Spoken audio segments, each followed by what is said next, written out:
فليعمل عملا صالحا ولا يشرك بعبادة ربه أحدا. بسم الله الرحمن الرحيم. السلام عليكم ورحمة الله وبركاته.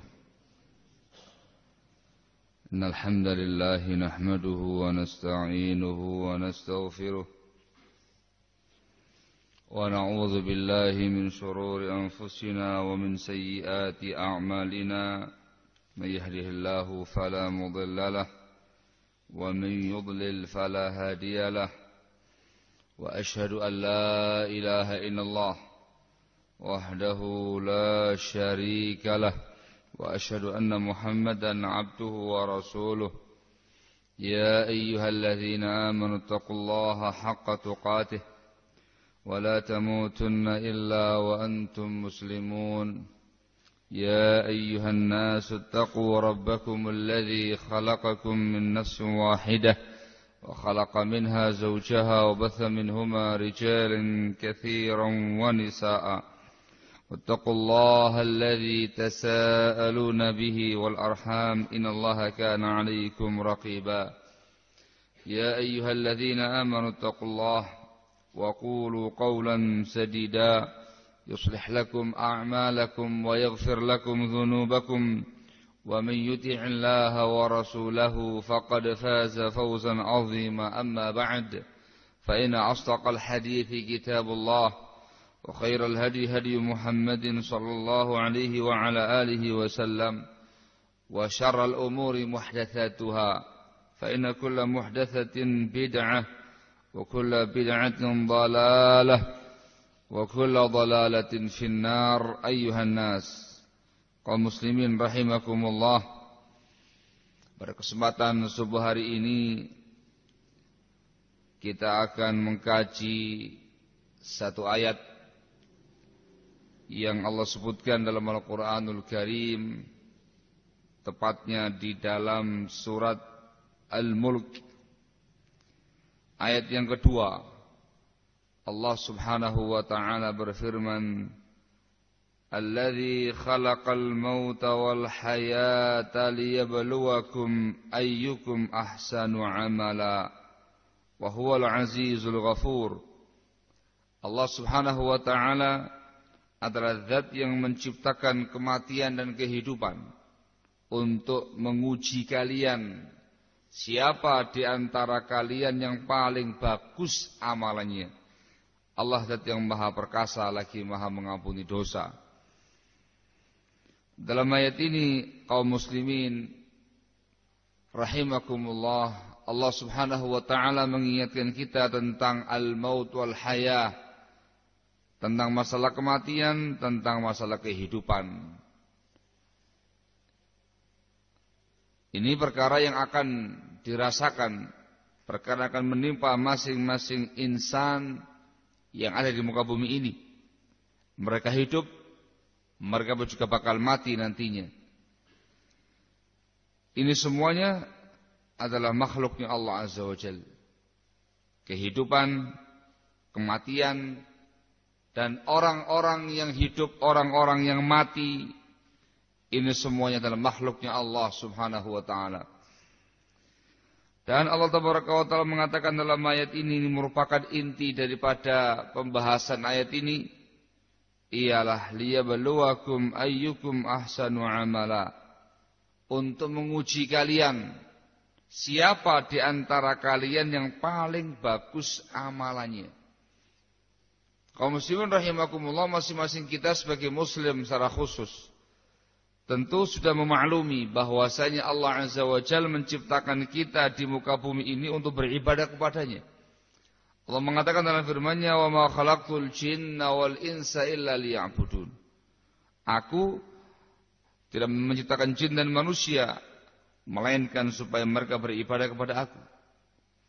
Dalam ayat ini Allah Subhanahu wa taala menyebutkan ketentuannya, bukan semata-mata ibadah, bukan semata-mata beramal, tetapi ayyukum ahsanu amala. Siapa di antara kalian yang paling bagus amalannya? Diriwayatkan dari Imam Fudail bin Iyad rahimahullah ketika menafsirkan tentang ayat ini ahsanu amala, beliau mengatakan akhlasuhu wa aswabuhu. Yang paling bagus amalannya adalah akhlasuhu, yang ikhlas, wa aswabuhu, dan yang shawab, yang benar. Aswabuhu makana 'ala sunnah, yang paling benar yang di atas sunnah Rasulullah alaihi salatu wassalam. Sehingga pengertian ahsanu amala, siapa di antara kamu yang paling bagus amalannya, yaitu amalannya paling ikhlas, paling murni niatnya untuk Allah semata, dan yang sesuai dengan contoh Rasulullah alaihi salatu wassalam. Ini dikatakan sebagai ahsanu amala. Kaum muslimin rahimakumullah, dua hal ini, al-ikhlas wa muwafaqatus sunnah, ikhlas dalam beramal, dan yang kedua mencocoki sunnah Rasulullah sallallahu alaihi wasallam, ini merupakan syarat diterimanya sebuah amalan dengan kesepakatan seluruh ulama. Barang siapa yang dalam amaliyahnya, dalam ibadah dia kepada Allah Subhanahu wa taala mengumpulkan dua perkara ini, ikhlas dan sesuai dengan sunnah, maka amaluhu makbul, maka amalnya diterima oleh Allah Azza wa Jalla. Amalnya dikatakan sebagai amal yang saleh, amal yang baik. Amalnya dikatakan sebagai amal yang hasan, amal yang bagus. Kaum muslimin rahimakumullah, terkait dengan masalah ikhlas, Allah Subhanahu wa taala mengatakan dalam firman-Nya, "Wa ma umiru illa liya'budullaha mukhlishina lahuddin." Dan mereka, kata Allah Azza wa Jalla, enggak diperintahkan kecuali untuk beribadah, mengikhlaskan agama ini, mengikhlaskan ibadah ini untuk Allah semata. Juga Rasulullah SAW mengatakan dalam sabdanya, "Innamal a'malu binniyat wa innama likulli imri'in ma nawa." Sesungguhnya semua amal tergantung niatnya, ikhlas ataukah tidak, baik ataukah buruk. Wa innama likulli imri'in ma nawa, dan sesungguhnya masing-masing orang akan mendapatkan pahala tergantung niatnya. Kalau amalannya ikhlas, niatnya tulus, dapat pahala. Kalau amalnya tidak ikhlas, tidak tulus, ada tendensi selain Allah Azza wa Jalla, atau justru amalan dia ditujukan kepada selain Allah Azza wa Jalla, maka amalnya tidak berpahala, ditolak oleh Allah Azza wa Jalla. Rasul sallallahu alaihi wasallam dalam riwayat tadi membuat contoh satu amalan, amalnya satu, yang mengamalkan berbeda, niatnya juga berbeda, maka hasil akhirnya pun juga berbeda. Kata Rasulullah SAW, "Faman kanat hijratuhu ila Allahi wa rasulihi, fa hijratuhu ila Allahi wa rasulih." Maka barang siapa yang hijrahnya kepada Allah dan Rasulnya, niatnya dia, niat hijrahnya untuk kembali kepada Allah dan Rasulnya, beliau mengatakan fa hijratuhu ila Allahi wa rasulih, maka dia pun mendapatkan pahala hijrah kepada Allah dan Rasulnya alaihi salatu wassalam. Ini ikhlas. Wa man kana hijratuhu lidunya yusibuha aw imra'atin yatazawwajuha, maka barang siapa yang hijrahnya itu untuk dunia yang hendak dia capai, atau untuk wanita yang hendak dia nikahi, fa hijratuhu ila ma hajara ilaih, maka hijrah dia kepada apa yang dia niatkan. Kalau niatnya dunia, maka dapat dunia. Kalau yang dia niatkan adalah wanita, maka dapatnya wanita, enggak mendapatkan pahala apapun dari Allah Azza wa Jalla. Ini amal yang tidak ikhlas. Menunjukkan kaum muslimin rahimakumullah, satu amalan, amal ibadah, amal yang diperintahkan oleh agama, masing-masing pelakunya memiliki pahala yang berbeda-beda, tergantung niatnya, tergantung keikhlasannya. Yang ikhlas dapat pahala, Yang tidak, maka tidak dapat apa-apa dan akan batal semua amalannya. Kaum muslimin rahimakumullah, ikhlas itu meniadakan riya. Beribadah dengan tujuan untuk disaksikan orang lain. Ikhlas itu meniadakan sum'ah. Beribadah supaya didengarkan oleh orang lain.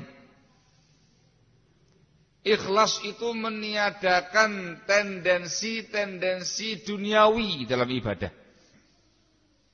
Ikhlas itu meniadakan semua bentuk-bentuk kesyirikan dalam perkara ibadah. Menyekutukan Allah dalam perkara ibadah.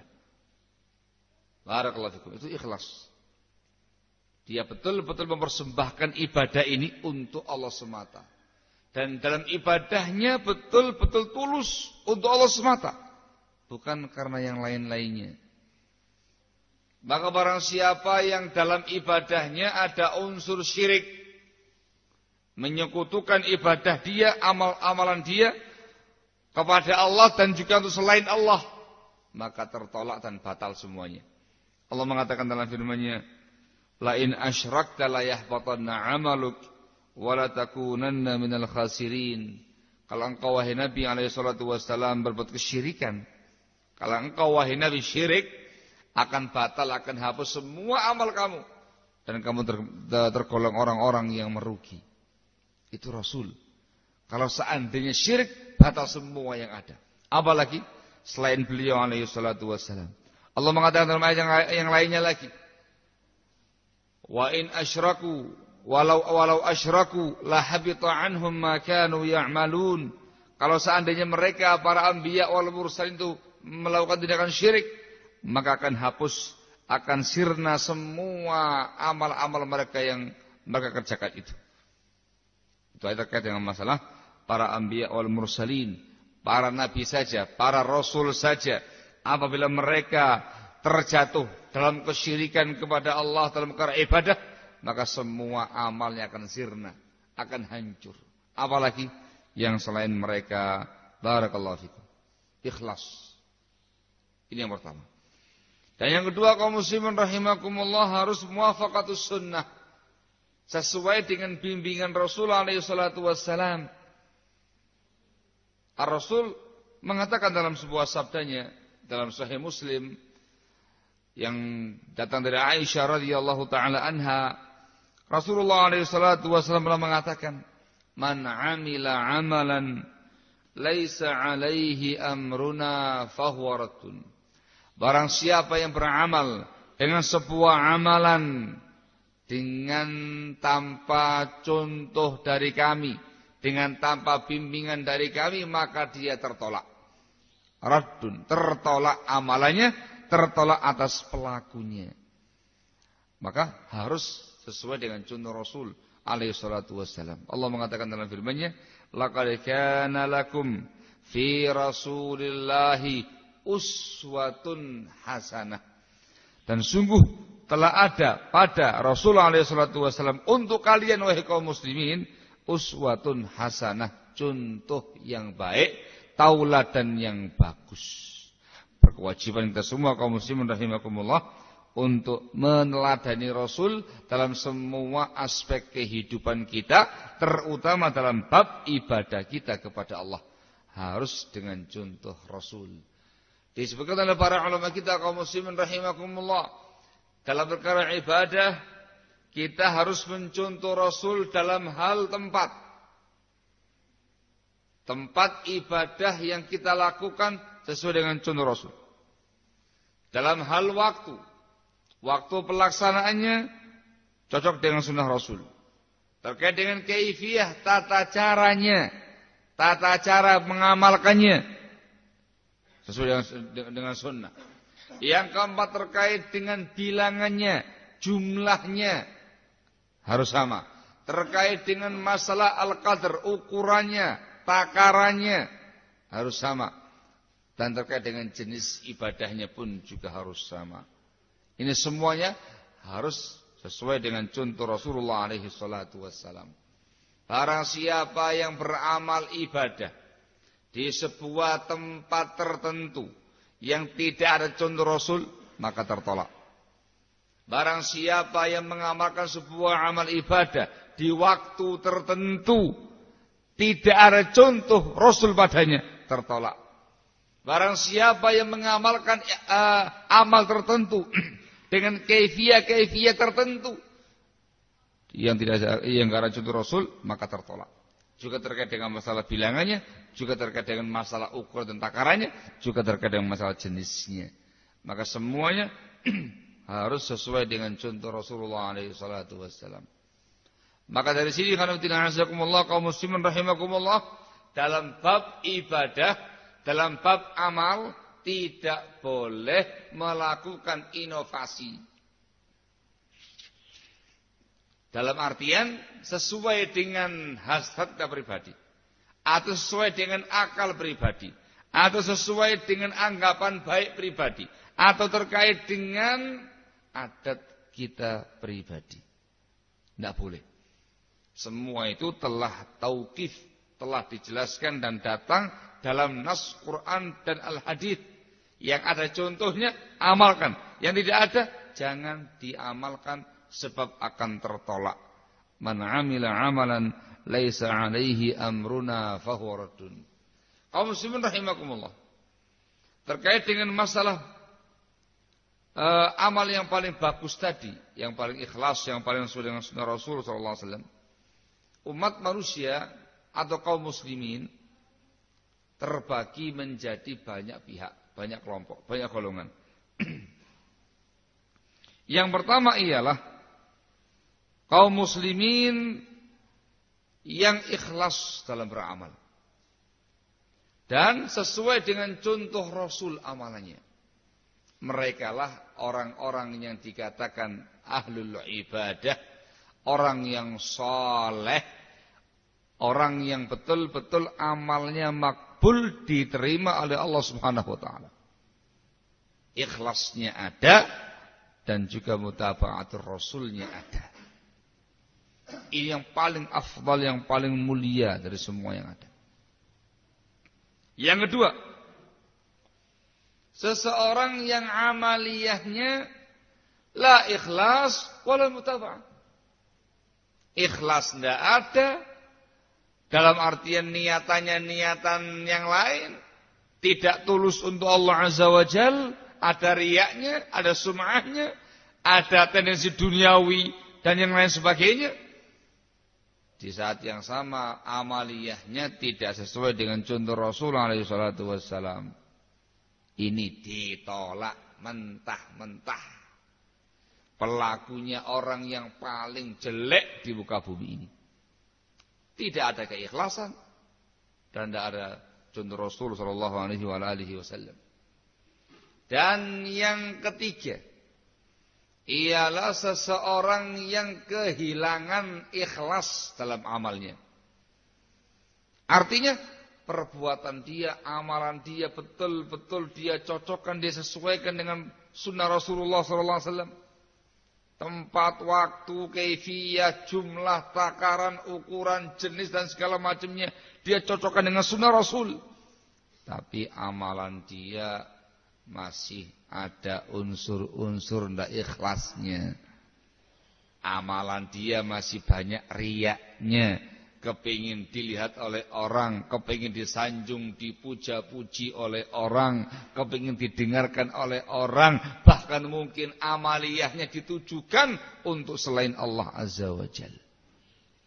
Ikhlasnya tidak ada. Salat misalkan, gerakan salatnya Masya Allah, dari mulai takbir sampai salam, betul-betul persis kayak contoh Rasulullah SAW. Sallu kama ra'aitumuni usalli. Tapi gak ada yang tahu yang namanya niat dalam hati. Gak ada yang tahu. Ternyata dia sholat tadi itu bukan suudzon, sekedar contoh. Niatnya bukan lillahi ta'ala. Dia khusuk-khusukkan. Dia tumakninahkan. Masya Allah. Lebih bagus dari sebelumnya. Ada ustadz yang datang. Ada ustadz Dikhusuk-khusukkan. Niatnya apa niatnya? Gerakan-gerakannya dibikin mantap semuanya. Bacaannya dibikin bagus semuanya. Ternyata yang ada yang tahu, ternyata niatannya lain. Bukan untuk Allah Azza wa Jalla, tetapi untuk riya dan sum'ah. Ada ustaz datang. Tidak ada yang tahu. Hancur amalan dia. Barakallahu fikum. Atau contoh yang lainnya, barakallahu fikum. Masih banyak contoh yang lain terkait dengan masalah ini. Intinya dia kehilangan ikhlas. Ini pun batal amalannya ketika amalan itu dicampuri oleh niatan-niatan selain Allah Azza wa Jalla.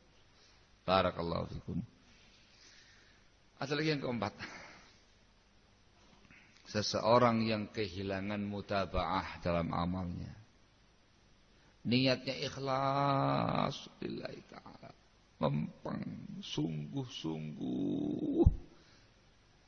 Kalau ibadah itu luar biasa semangatnya. Ikhlas Pak, tulus lillahi ta'ala. Tetapi tidak ada contoh Rasul pada amaliyahnya. Mohon maaf, tertolak bahasa yang disebutkan dalam istilah Islam disebut dengan amalan bid'ah. Amalan bid'ah. Dikarenakan tidak ada contoh Rasul alaihi salatu wassalam padanya. Masya Allah, begitu masuk bulan Rajab, Jumat yang pertama di bulan Rajab, yang biasanya tidak pernah nongol di masjid, kelihatan di masjid. Dari mulai ba'dal isya sampai tengah malam. Ada sebagian yang dari tengah malam sampai selesai acara. Ada acara apa ya Pak? Ternyata dia ingin mengadakan yang namanya sholatul raghaib. Sholat raghaib 12 rakaat, qiyamul lail 12 rakaat di Jumat pertama Rajab. Yang biasa gak nongol di masjid, nongol. Kelihatan di masjid, bahkan bukan semata-mata mengerjakan yang fardu, tapi mengerjakan qiyamul lail 12 rakaat. Semangat, semangat. Ikhlas, ikhlas Pak, tulus. Saya punya banyak pekerjaan, tak tinggalkan semuanya. Allahul musta'an. Mohon maaf, ketulusan niat Anda tidak cukup untuk menjadikan amal itu soleh. Ketulusan niat Anda tidak cukup untuk menjadikan amal itu bagus, ahsanu amala. Tetapi amal Anda harus sesuai dengan contoh Rasul. Mohon maaf, Rasul tidak pernah mencontohkan sholat khusus 12 rakaat pada Jumat pertama Rajab. Mohon maaf, itu amal yang sia-sia. Saya ikhlas Ustaz, ikhlas. Tidak cukup Anda ikhlas, amal Anda harus sesuai dengan contoh sunnah. Begitu menjelang Rajab, ngerti besok hari adalah Rajab, persiapan belanja ini, belanja itu, masa ini, masa itu. Untuk apa? Mau sahur. Masa macam-macam. Iya kan sahur nanti sama buka puasanya. Mau puasa apa? Mau puasa 1 Rajab. 1 Rajab. Khusus puasa 1 Rajab. Katanya keutamaannya macam-macam. Allahul musta'an. Mohon maaf. Rasul sallallahu alaihi wasallam tidak pernah mencontohkan puasa khusus 1 Rajab. Hadis yang menjelaskan tentang bab itu tidak ada satupun yang sahih, semuanya hadis yang batil. Walaupun niatan Anda ikhlasnya luar biasa, tulusnya itu 1000%, tidak bakal diterima oleh Allah Azza wa Jalla. Dikarenakan amal Anda tidak sesuai dengan contoh sunnah. Begitu masuk yang namanya Sya'ban, siap-siap. Oh, acaranya macam-macam. Ada acara qiyamul lail, ada acara sahur, ada acara puasa, ada acara buka puasa bersama, tumpengan. Kapan itu? Ternyata dikerjakan khusus pada malam nisfu Sya'ban. Kalau sudah di pertengahan Sya'ban, malam harinya qiyamul lail. Sebagian pihak menamakannya dengan sebutan salat alfiyah. Apa artinya alfiyah?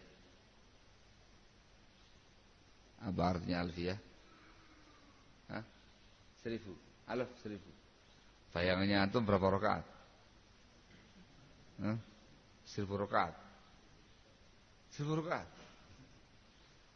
Mengerjakan yang namanya sholatul alfiyah.